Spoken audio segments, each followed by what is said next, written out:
আমি ছিংগাপুৰৰ উচ্চ আয়ুক্তৰ লগতো মই কথা পাতিছো তেওঁ মোক কথা দিছে যে ছিংগাপুৰ চৰকাৰে সম্পূৰ্ণ এটা নিৰপেক্ষ তদন্ত কৰিব আৰু অসম চৰকাৰক জনাব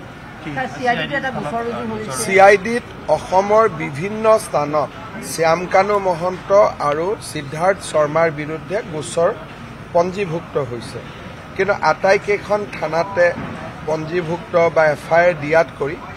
গোটেইখিনি FIR আমি CID লৈকে ট্ৰান্সফাৰ কৰিছো আৰু CIDয়ে ইতিমধ্যে তেওঁলোকৰ ওপৰত গোচৰ এটা ৰেজিষ্টাৰ কৰিছে মোৰ লগত ডিটেইলছটো আছে মই কৈ দিছো CID PS case number 18/2025 under section 65106(1) of Bharatiya Nyay Sanhita এই কেছটো ইতিমধ্যে CIDয়ে ৰেজিষ্টাৰ কৰিছে